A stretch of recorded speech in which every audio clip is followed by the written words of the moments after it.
السلام عليكم ورحمة الله وبركاته. خيارته هودا نقل الصعوتاي مال كستو الدنيا ذيك الجوكتان بكسو هذا برنامج كاريمها بلشدة واسبوعا إذن كجي ماني قلبات كمقالة لندن قارهان دقمدا براند halkaas oo barnaamij weyn oo bulshada Soomaaliyeed qaybaheeda kala duwan ay ka soo qayb galeen loogana arrinsanayay sidii looga tabaabashaysan lahaa isbadalka lacagaha la siiyo dadka danyarta ama shaqooyinka waaweyn aan haysanin iyo dhibaatada ay u keeni karta guryaha iyo waliba caruurta lacagaha la siiyo taas oo dawladda Ingariiska ay ku dhawaaqday inay isbadal weyn ka sameyn doonto bilaha nagu soo socda qof kasto oo Ingiriiska joogana saameynaysa Soomaalida kaliya aan gaar u ahayn daba barnaamijka ayaanu jecelnahay inaan nala daawataan wixii faahfaahin oo dheeraadana noogu soo dirtaan emailka a.hafid@tvuniversal.net aan si gooni aan doonaya inaan uga mahadceliyo consulka London Borough of Barnet oo ay madaxdiisa saad u jeetaan halkan ay ku wada dhan yihiin imaatinka aanu halkan caawa isugu nimid runtii London Borough of Brent waxa ay ka mid tahay meelaha jaaliyadda Soomaaliyeed ay ugu badan tahay oo numberka aad weyn ay degan yihiin saan aldigeed annagoo ah Somali Diaspora UK Help Somali Foundation iyo ururka uu chair ka yahay Maxamed oo la yiraahdo London Somali Reform waxaan runtii la yeelanay meetino aad iyo aad xasaasi u ah kuwaasoo dhacay before Christmas iyo after Christmas ba meetinadaas aanu la yeelanay waxay ahaayeen meetino aan kala hadlaynay oo anagu aan ka dalbanay in maadaama halkan Soomaali aad u badan oo aad u ballaaran ay degan tahay in ay sidii ayagu ay u minimaskareyn lahaayeen dadka Soomaaliyeed runtii wadankan asaga ku yimid qaxootinimo oo badan 70% familo caa'ilooyin xaasas caruur wadata maadaama dawladda UK government iyadu ay go'aanka ayada ay gaartay haddana consulka waxaan gooni ahaan uga codsanay bal in ay wax nalaga eegaan sidii dhibaatada guud jirta qaasatan baarowgooda sidii ayagu u minimaskareyn lahaayeen dhibaatada jirta waxaan aad ugu faraxsanahay jecelnahay inaan idin sheego aad baan u soo dhaweynay weynana soo dhaweeyeen runtii madaxda Brent Council waxayna noqotay baarowgan asaga ah baarowgii ugu horeeyay ee runtii dhageysta maqla community-da Soomaaliyeed isla markaasna aad u daneeya diyaarna u yihiin in session-kan asaga maanta oo 17 bishii January tahay in ay ku timid in ay jeclaysteen in ay wax badan ka ogaadaan cabashadiina ku saabsan dhibaatada ayada oo lacagtii kaalmada ay hadla jiray saad la aligeed aad baan ugu mahadcelinayaa mas'uuliyiinta London Borough of Barnet oo hogaaminayo Mr. Perising runtii waa mahadcelin yani kadib iskaashi anaga aan sameynay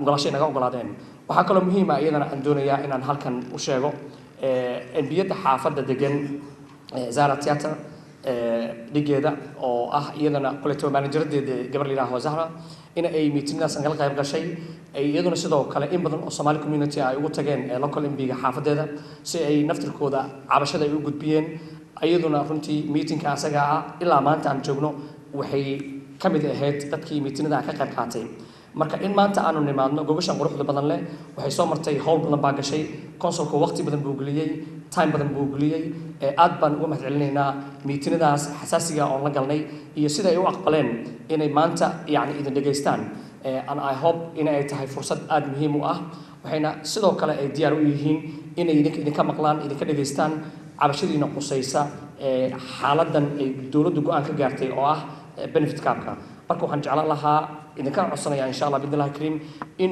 su'aalaha aad weydiinaysaan haddii qof walaal ah uu su'aal weydiiyo midda adiga qalbigaada ku jirtay in aad uga hartaan halkaas laakiin as much as you can waxay diyaar u yihiin in wax kasto cabashadiina ku saabsan inay idinka dhageystaan aad baan uga mahadcelinayaa London Borough of Barnet madaxdeeda thank you very much assalamu alaykum warahmatullahi wabarakatuh. Good evening and welcome and thank you all for coming on such a cold evening. In terms of the rest of the agenda, well, thank you, Mohammed, for opening. We have a number of other speakers. After me, we have David Oates, who's going to explain in some detail what these benefit changes are. And we're very privileged to have Junior Johnson with us from Job Centre Plus, because we want to make this event a positive one. We want to talk to you about how you can avoid some of the worst implications of the housing benefit changes. We've also got Ahmed Mahmood, who's going to talk to you about some of the work that we're doing with children and families and with schools. And actually, unfortunately, Harvey Farah can't be with us today because he's still in Somalia. In terms of what these benefit reforms actually are, there are lots of changes that government are introducing. We're going to explain what those are. And the reason why this event came about was we were approached by a number of people from the Somali community, including Mohammed and also Harvey, because they were concerned about the impact that this is going to have on the Somali community. And in fact, our own analysis indicates that there will be a significant impact on the Somali community because of a number of reasons. For instance, large households being benefit dependent and high rents in the borough. Now, what we were asked to do is explain to you what these changes are going to be, but also explain what some of the things that you could do to help yourselves. So first of all, what is the overall benefit cap?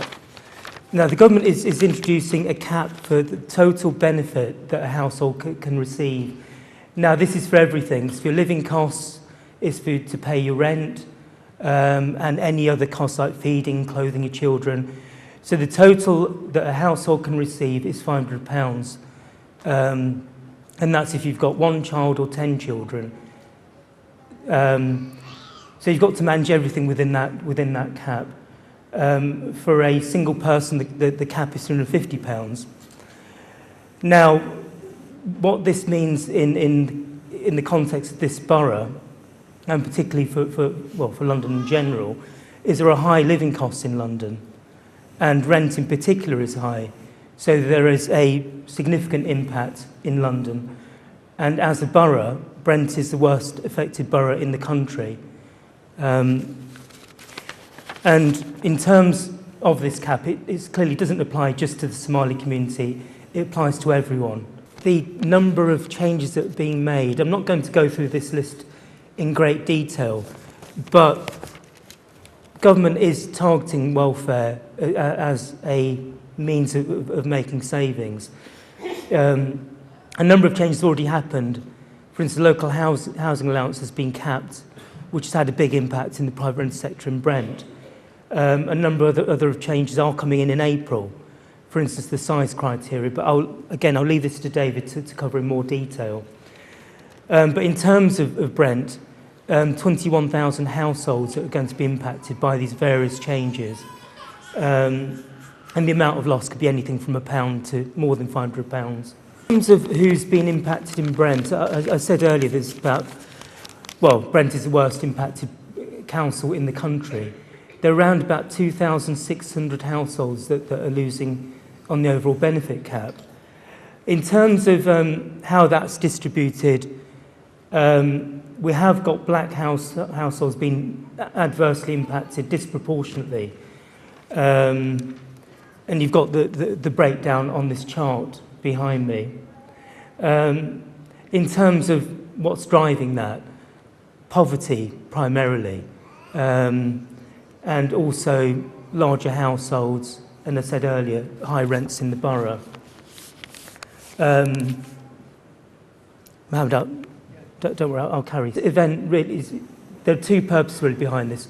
One is making you aware of the various changes that are happening, and really so you can take action. There are a number of things that you can do, but if you don't know what's going to happen, you can't take the appropriate action. So it's time to get ready. There is a short delay in the implementation, but that's a bit more time to take action. I'm David Oates. I'm head of the benefits section in Brent. So my team is responsible for processing housing benefit and council tax benefit for residents of Brent. I'm going to focus on two key benefit changes which will probably affect most of the people in this room and in your community. Firstly, the overall benefit cap, which Perry referred to, which will limit the total amount of all benefits that anyone can receive. And secondly, council tax support, which is Brent's local replacement for the current council tax benefit scheme, And that's likely to reduce the amount of help that all working age people in Brent can receive to help them towards their council tax. Both of these changes affect working age claimants of benefit, but not pensioners. Benefit cap was going to be introduced from April 2013. That has now been delayed until later in the summer this year, which is a useful additional amount of time for everyone to get ready for it. What we would like you to do, though, is not take things for granted. The overall cap is still going to be coming towards the end of the summer, so we want people to use that time to get themselves ready for the impact of that cap. As Perry said, the cap will impose a maximum amount of benefits which can be received by claimants each week, which is for a family £500 a week, or for a lone parent £500 a week, for a single person £350 a week. And that includes all of your benefits: income support, job seekers allowance, employment and support allowance, child benefit, child tax credit, and housing benefit. All of those added together will be capped at the £500 or £350. This slide gives an example of what that might mean for a typical family living in Brent. A husband and wife with 4 children living in Harlesden or anywhere in the south of Brent might typically have this income: job seekers allowance, child tax credit, child benefit, and housing benefit. If they were living in a 4-bedroom house in Harlesden, they would be getting a housing benefit of £400, and their total income at the moment from those benefits would be £854.08. When the cap is applied, it will be applied to that family at £500 total benefit, which means that the extra, the excess, £354 will be taken off their housing benefit. wuxuu taabtay haddaan wuxuu yidhi example idinka siiyo wuxuu yidhi laba qof oo isqaba oo 4 carruur leh oo xaafadda Harlesden degan weekly income-kooda lacagta soo gashay wuxuu u kala jebiyey sidaa meesha ku qoran job seekers allowance £111 gini, child tax credit £200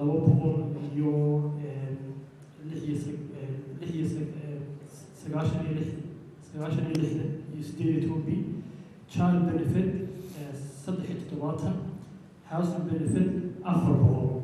marka wuxuu yidhi reerka lacagta loogu talagalay oo soo gelaysay wiilkaas waxay noqotay 858. wuxuu yidhi marka lacagtan kaabka lagu sheegayo 500 reerka lagu eego, wuxuu yidhi marka xisaab noqoto reerka waxaa ka go-aya 358 oo housing benefit.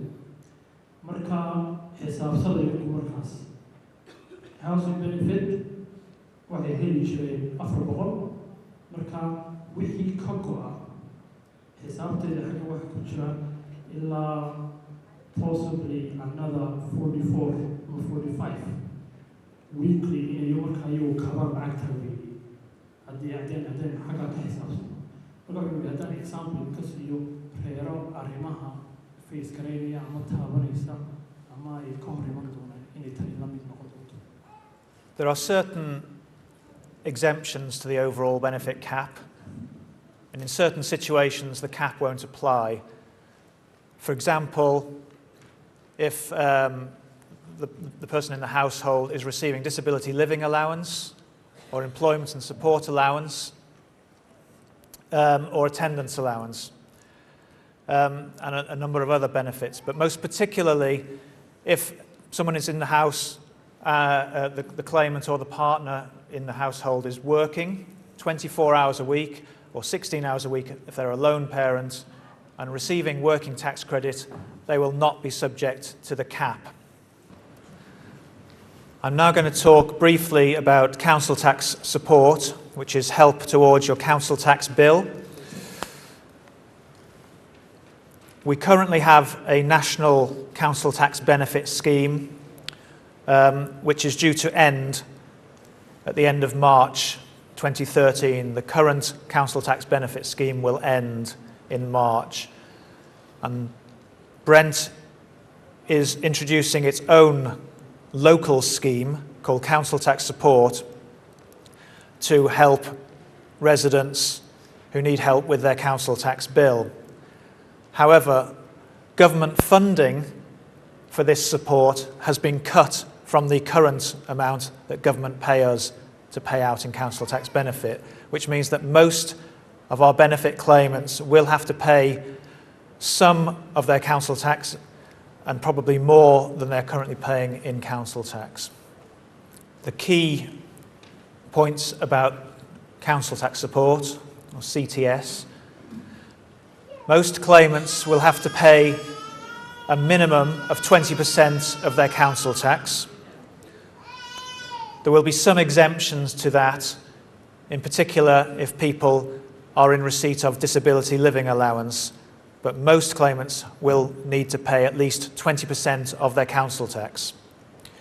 There will also be increased charges for benefit claimants who have other adults in their property, and they will get less benefit as a result of that because of those other adults in the property. But the new scheme is more generous for those people who are working than the current scheme. So again, similarly to overall benefit cap, if people move into work, they will see a benefit compared to if they remain claiming benefits. In summary, council tax support will affect 21,000 people in Brent who will need to pay more to their council tax. And many of those people at the moment may not pay anything because the current scheme might cover the whole of your council tax. On average, next year, a claimant's council tax payment will be about £270 for the year, which is about a payment of £5 a week. But larger households may pay more. What we're recommending that people do is take action now regarding both of these changes and the other changes which are due to happen. With regard to overall cap, we would recommend, if anyone thinks they might be affected by that, and there are many in this community who are, to speak to our welfare advisors. You can speak to them this evening, and in particular make an appointment to see them at our offices in Brent House, where they can go through the details of your particular claim and how the overall cap will affect you. With regard to CTS, council tax support, again, we have advisors here today that you can speak to out there. We have a phone line, 0208 937 1610. You can call into Brent House without an appointment and see someone about council tax support. And we have an email address, counciltaxsupport@brent.gov.uk. Good evening, everybody, and thank you very much for having me along. My name is Junior Johnson. I am from the Job Centre Plus in West London. Brent is one of the 9 local authorities that I'm responsible for.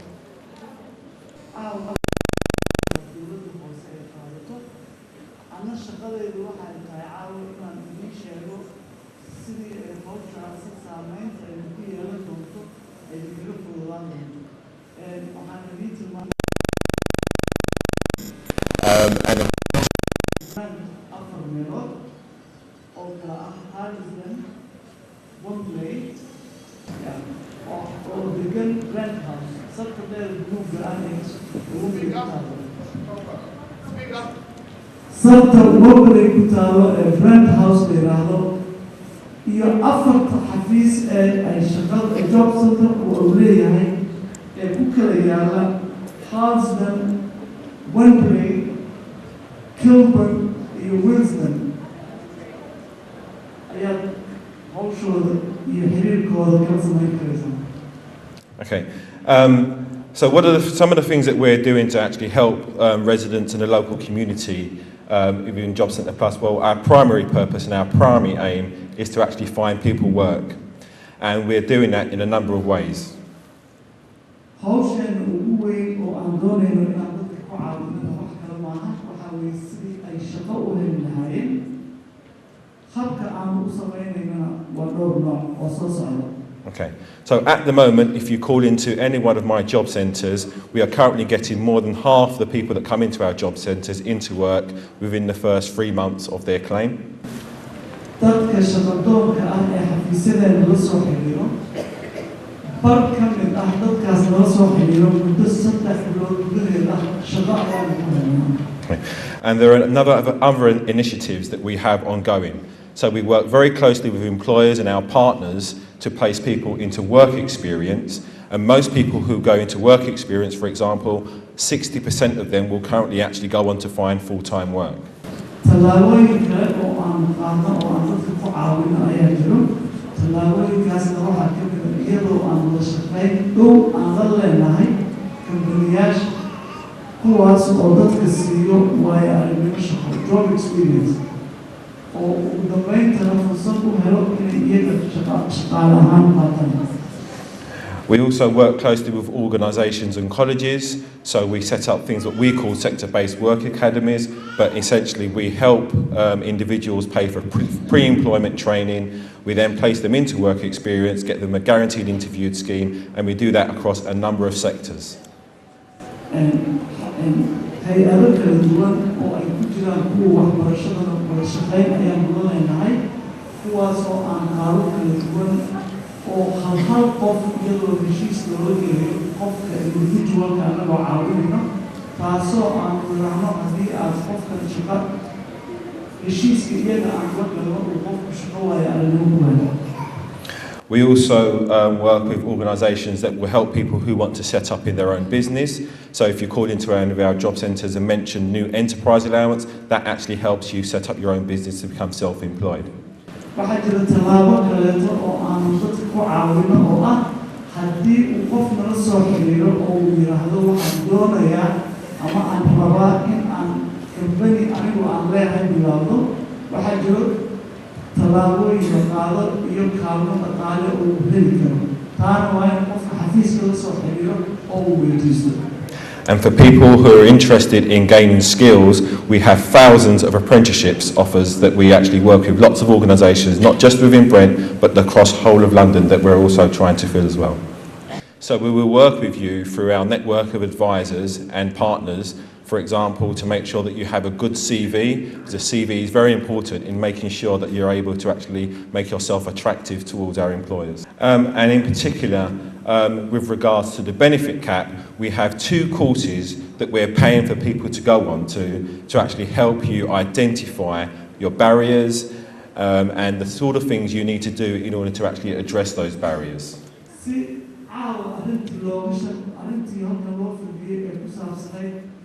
kaalmada la xadidayo iyo saameynta dhaqaale ee culayska ay kugu keeni karto si looga gudbo xafiiskeenu waxa uu diyaariyey 2 course. labada course oo macnaheedu waxyaalaha aad ku faa'iidaysan doontid ay tahay maxaa adiga caqabad kugu ah inaad shaqo gashay ma luqadii Ingiriiska kaa celinayo muddo 2 sitimaan ah waxa ayna bilaabanaysaa subaxii 4 saac ama 10 subaxnimo 2 o'clock. ilaa 8 saacadoodii ama 2 duhurnimo. Haddii aad tahay hooyo ilmo haysato ilmahaas meesha lagugu hayn lahaa qarashkooda waa lagaa £35 per day, £175 for the week for 1 child. Yep. And up to £300 in childcare costs for the course for what? Isku dar toddobaadkiina waxay noqon doontaa £175.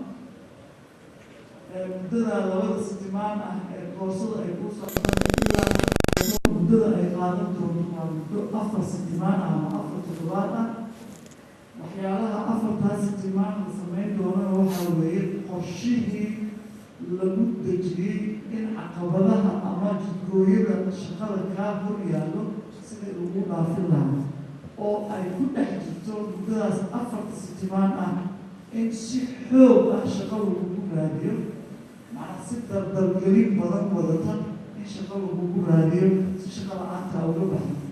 My ask of you and your local community is if you turn up to that course, people who turn up to that course and do the first day, most of them will stay on to do the course and lots of them have found work. waayo-aragnimadu waxayna tustay dadkii shaqada ay koorsada noocaasa bilaabay oo maalinta koowaad dhammaystirtay waxay u eg tahay in ay koorsada dhammaystiranayaan markay dhammaystirtaanna ay shaqo helaan. So please turn up, do the first day, it could actually make a difference. Ka caajisina maalinta koowaad timaadid fadlan faa'iidada aad ka helaysid ayaa badan oo ah shaqaysa. And my final things that I really wanted to say is I have some people here with me from the job centres. I've got Pravin, who he's responsible for actually sourcing jobs in Brent for me, in the Brent area. He actually speaks Swahili as well. So Pravin, if you want to stand up and just make yourself known, please.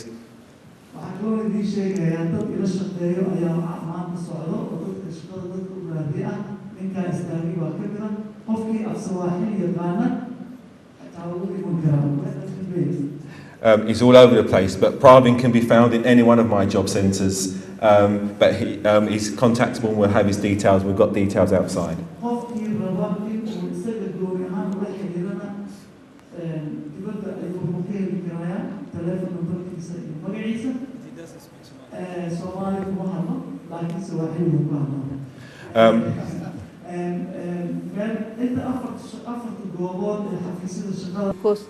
inagu wax waan faa'iideysan laakiin economiga wadanka ka jira waxba kumaana soo darin marka qofku hadduu guriga iska fadhiyo kaloota macnaha kuma heli karo lacag saas in economiga aad wax ku soo saa'iideysid unba qofka bini'aadanka ah lagu paygareyn karaa marka waxa weeyaan we are paid for the value ma ahan saacada taasaan rabaa inaan idinku soo kordhiyo midda kale aan rabaa inaan idinku soo kordhiyo waxa weeyaan wadanka hadda aanu nimid qurbaha wuxuu leeyahay faa'iidooyin badan khasaaro badanna waa leeyahay laakiin qofka bini'aadanka ah waxay ku xiran tahay sida uu isaga u arko u raadsado faa'iidada khasaarana waa leeyahay faa'iidana waa leeyahay laakiin qofka hadduu maskaxdiisa si wanaagsan u isticmaalo faa'iidadiisa badan marka waxaan rabaa waqtiga aanu haysano aanu guryaha ku dhimanayno aanu leenahay maxay ahayd aanu dependency culture aan ku noolnahay aanu sugayno in dawladdu waxna siiso ama guriga naga bixiso ama benefit na siiso culture-ka isaga ah wala siga daba yimid kullayba sidii dadkii iga horeeyay ay sheegeen waa macnaha uu bedelmay marka waxaan rabaa siiba gabdhaha walaalahay ah fursad qaali ayaan haysanaa markaan carruurta iskuulka geysano tii ilmo yar haysato tii ilmo waaweyn haysatana haddii firaaqo weyn baba haysataa inaan waxbarashadii dib ugu noqono anigu waxaan xasuustaa anoo haysta 3 ciyaal oo under 4 years old ah ayaa markii ugu horeysay aan isku dayay inaan waxbarasho ku noqdo marka subaxii aroortii ayaan ka cijiray waxaan geey jiray meel nursery ah before 8 o'clock si aan cashirkii ugu gaaro 9 o'clock ah sahal ma yahayn 3 caruur baan haystay laakiin alxamdulillah waan ku guuleystay marka ma wayna adag tahay mana adko waxay ku xiran tahay qofka siduu u dhiiran yahay ama uu macnaha powerka maskaxdiisa ay leedahay ama dadaalka uu muujiyo haddii ilaahay la garab galo waa wax possible ah dadba waxaan garanaya wadankan ku yimid ayagoo toos uga yimid sidii geeli looga yimid wadankan yimid maantana luqadda qof kasta oo macnaha magaalo ku dhashay ka badiya marka qofka bini'aadanka isaga ay ku xiran tahay waxaan rabaa in idinku dhiirigeliyo siiba waxbarashada haddii aan wax baranno information is power baa la yiri marka meel fog ayaan gaari karnaa taas waa midda kale qofka bini'aadanka wuxuu value ku leeyahay markaad gurigaaga joogto you can be a valuable wife a valuable sister a valuable brother value gooni weeyaan laakiin sidii hore baan u sheegay value economical value inaan yeelana u baahanahay haddii aan nahay dadka qurba joogta ee Soomaalida economiga wadanka aan joognana wax ku soo kordhino malihii iminka kuma soo kordhino. I'm sure a lot of people dadka naga mid inay shaqeeyaan ay waddanka wax ku soo kordhiyaan laakiin in badanna ma shaqeyno. Anigu waxaan aaminsanahay qof ahaan fikirkaas waa kaligay. I take responsibility for it. waxa keeni kara waa sida maskaxiyan aan u shaqeyno waayo waxaan aaminsanahay waxa naga buuxda negativity badan. anigu waxaan ma kari karo, aniga luqadii ma garanayo, aniga caruur yar baan haystaa. waxaasi waxa weeyaan excuse ayaa loo yaqaanaa af Soomaaliga waa la iga badiyaa laakiin excuse ma fasiri karo. I'm sorry laakiin excuse baa loo yaqaanaa. I'm sure qof walba uu garan karaa kalmadda excuse macnaheeda. marka aanu negativity iska dayno. aad iyo aad baan ugu faraxsanahay dad badan inay caawa ka soo qayb galeen barnaamijkan. wax la sheegayna waa maqasheen macnaha programka soo socdo. marka waxaa la yiri dagaal hadduu kugu soo socdo Soomaalidu waxay ku maamahdataa in markino wixii aad iskaga difaaci lahayd inaad diyaarsatay. dawladda maxay yiraan go'aan bay gaartay. go'aanka ay gaartayna waxa weeye in qof kastaba inuu subaxii 9 o'clock guriga ka kaco uu shaqo tago si kastaba ha ahaatee. marka taas ayaa markino message-ka ay bixinayaan tahay. director-ka oo assistant director-ka waa noo sheegeen wareegtana waa helnay in barnaamij oo maxay yiraahdaan barnaamijkan family-ga 4 waxa laga yaabaa lacag 354 inay lose gareeyaan. lacagtaasna waxaan ognahay caruurta inay gali jirtay lacagtaas qaas ahaan waliba qaybta anay u qusayso inay lacag badan ku bixin jirteen tuition-ka oo maxay yiraahdaan Saturday school iyo Sunday iyo ina ilmaha laga dhibaatooyin kala duwan. markaan fiiriyo waxbarashada waxa laga yaabaa waalidkii inuu qaado markino stress badan. sababta uu qaadanayo waxa waaye cunugaysta ama ilmihiisa wuxuu u gadi jiray waxa laga yaabaa inuu markaas xoogaa markino tashiish imaado oo markino wuxuu la siin jiray. waxa dhici karto mobility inuu bato. mobility waxa uu jeedaa in ilmihii meel kale la dejiyo. waxaan ogahay dad badan oo asxaabteyda ogahay oo markino labadii bilood hadda u dambeysay guriyii ku jireen in laga saaro meel kale la dejiyo. marka waxa waaye ilmihii meel fog laga keenaya ama iskuulkii inuu ka bedesho macnaha dhibaato ayaa waxa ku imaan karta waxbarashadooda. waxa dhici karto markino iskoolka in laga soo daaho. maxay yiraahdaan waxa dhici karto markino in la isku geeyo guri oo crowd oo laga yaabo homework iyo wixii inay ka shaqeyn kareen. marka waxyaalahaas oo dhan dhibkaas oo dhan oo imaanayo waxa la rabaa aabba iyo hooye inay inta isu tagaan. Need to move on.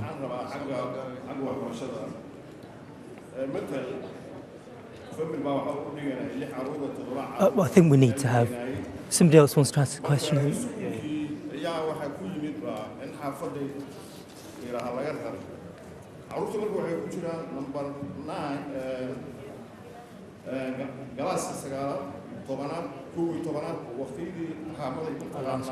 Okay.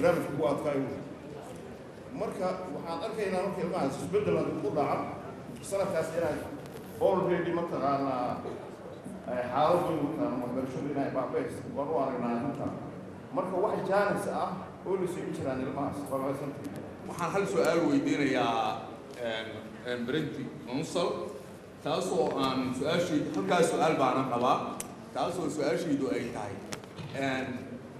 waxaa jira dad xagga guryaha dhibaatooyin baa iska jira. dad waxaa jira guri weyn deganay oo ilmihii ka kala koreen oo guriga weyn laga yaabo inuu iska haysto kuwa kalena ay xiriir ku jiraan guri oo dhibaato guri ay haystaan. marka arrimahaas in la isku fiiriyo oo dadka loo fiiriyo bal qaabka guryaha loola ekaysiin karo taasna xafiiskaas inuu tirakoob noocaas sameeyo. su'aashaas baan qabaa in waxay ka qabaan ama ay ka qaban karaan in dadka laga daaweeyo. We have got an under-occupation programme whereby we try to encourage people to move out of under-occupied properties. You can't force people to do it because they've got a valid tenancy. but we do offer incentives to help them move, and we give them high priority on our allocation system to help them move. Do you want to? Yeah. Wuxuu soo dhaweeyey Perry oo haysta departmentka xagga guryaha wuxuu soo dhaweeyey wuxuu yidhi horta dadku badankooda hadday tenancy agreement ama contract leeyihiin laguma qasbi karo gurigii ka guura laakiin wuxuu yidhi wadooyin baa jirta oo sharciga housing policy eega goonida ee sharciga ah ee brandku wuxuu u ogolaanayaa in dadka looga horreysiiyo sida guryo loo helo annagana looga helo marka wadooyinkaasaa jira buu yidhi aanu kala hadli karnaa badanka waa hadal buu yidhi laakiin waxaan ummadda ku qasbaynaa oo sharci noo ogolaaday ma jiro marka wuxuu ka wada haddaad ummaday jirto hanala soo xidhiidhaan saan ugala hadlno mataqaanaa waxaad ku mahadsantihiin daawashada aad daawateen barnaamijka arrimaha bulshada waxaana jecelahay inaad macluumaad fara badan ka hesheen balse waxaan u jecelahay inuu u mahadceliyo marka koowaad wariyaheena Ibraahim Cumar Baaf oo asagoo qaybta ugu weyn ka geystay barnaamijkaas soo duubitaankiisa iyo soo diyaaritaankiisa sidoo kalena dhinaca farsamada waxaa ka caawiyey Cabdirashiid Maxamed Nuur Cabdirashiid Rashka iyo waliba Cali Naaji oo asagoo qayb weyn ka qaatay barnaamijkan waxaan soo saaray Cabdalla Mudhir oo barnaamijyo fara badan oo TV ka baxa mid soo saaray isla mar ahaantaana madaxa tiknishanada dhinaca kalena waxaan u mahadcelinaynaa Maxamed Ibraahim iyo waliba gudoomiyaha jaaliyadda UK Maxamed Ismaaciil Atore